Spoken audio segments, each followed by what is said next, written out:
میرے عزیز بھائیوں اور بہنوں، اگر اس وقت تمہاری آنکھیں نم ہیں، تم کسی انسان کی جدائی میں رو رہے ہو، کسی کی یاد میں دل بے چین ہے، کسی کی بات، کسی کی عادت، کسی کی موجودگی تمہیں ٹوٹ کر یاد آ رہی ہے، تو یہ ویڈیو تمہارے دل کے لیے ہے، یہ الفاظ تمہاری روح کو تھامنے کے لیے ہیں، یہ جملے تمہاری ٹوٹی ہوئی امیدوں پر مرہم رکھنے کے لیے ہیں۔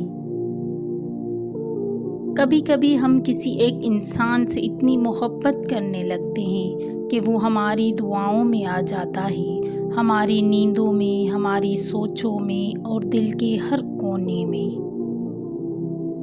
ایسا لگتا ہے جیسے اس کی خوشی ہماری زندگی کا مقصد بن گئی ہو، لیکن پھر اچانک وہ انسان بدل جاتا ہے یا چلا جاتا ہے، یا وہ محبت جسے ہم نے عبادت سمجھ کر نبھایا بے قدری میں بدل جاتی ہے اور ہم اکیلے رہ جاتے ہیں، دل ٹوٹا ہوا، آنکھیں نم اور روح تھکی ہوئی۔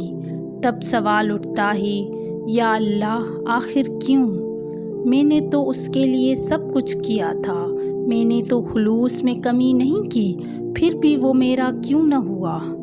اگر آج تم یہی سب محسوس کر رہے ہو، اگر تم راتوں کو روتے ہو، چپ چاپ کسی انسان کی یاد میں تڑپتے ہو، تو یہ ویڈیو تمہارے لیے ہے۔ یہ الفاظ تمہارے دل کو وہ پیغام دینے آئے ہیں جو تمہیں دنیا سے نہیں، تمہارے رب سے جوڑے گا۔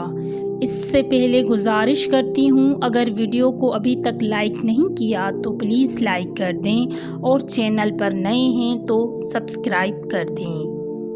پہلا احساس، تمہارا رونا تمہاری محبت کی گواہی ہے۔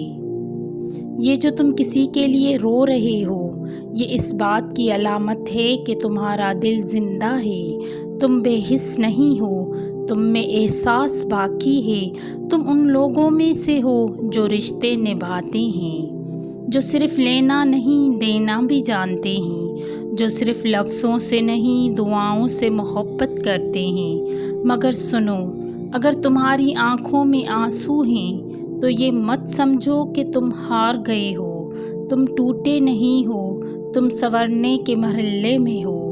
دوسرا احساس، تمہارا درد تمہاری دعا بن سکتا ہے۔ اللہ جب کسی انسان کو تمہاری زندگی سے نکالتا ہے تو وہ تمہیں تنہا نہیں کرتا، بلکہ تمہیں اپنے قریب بلاتا ہے۔ یہ رونا، یہ بے چینی، یہ وہ لمحہ ہے جب تمہارا دل پکارتا ہے، یا اللہ، مجھے سچا سکون چاہیے، اور یہی پکار تمہیں اللہ سے قریب کر دیتی ہے۔ یاد رکھو، بعض اوقات جو شخص تمہیں سب سے زیادہ توڑتا ہے، وہی تمہیں رب کے سب سے قریب کر دیتا ہے۔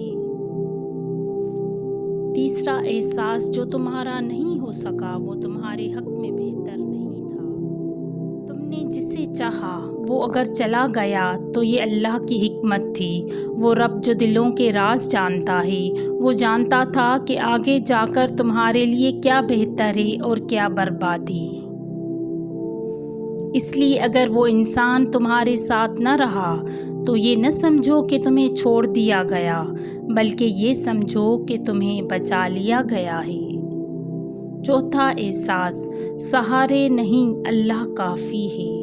تم جتنا مرضی کسی انسان سے جڑ جاؤ، وہ انسان تمہارا مکمل سہارا نہیں بن سکتا، کیونکہ دل کا سچا سکون کسی انسان کے لفظوں میں نہیں، بلکہ صرف اللہ کے ذکر میں ہے۔ قرآن کہتا ہے، دلوں کا سکون صرف اللہ کے ذکر میں ہے۔ تو اگر تم روتے ہو تو رب سے بات کرو، اس ذات سے جو تمہارے آنسوؤں کو سمجھتی ہے، بغیر الفاظ کے بھی سن لیتی ہے۔ تمہارے آنسو ضائع نہیں جائیں گے۔ یہ جو تم نے سجدوں میں رو کر مانگا ہے، جو تم نے تنہائی میں آہیں بھر کر دعا کی ہے، جو تم نے دل سے صبر کیا ہے، اس کا صلہ تمہیں ملے گا۔ اللہ وعدہ کرتا ہے، فَإِنَّ مَعَ الْعُسْرِ يُسْرًا، بے شک تنگی کے ساتھ آسانی ہے۔ اللہ نے تمہاری آنکھوں سے گرے ہر آنسو کو شمار کیا ہے، اور وہ ایسا بدل دے گا تمہاری زندگی کو کہ تم حیران رہ جاؤ گے۔ اگر یہ ویڈیو تمہیں دل سے لگی ہو، اگر یہ الفاظ تمہاری کیفیت سے ملتے ہوں تو کمنٹ میں صرف اتنا لکھو، یا اللہ میں تجھ پر راضی ہوں، مجھے صرف تیرا ہونا کافی ہے۔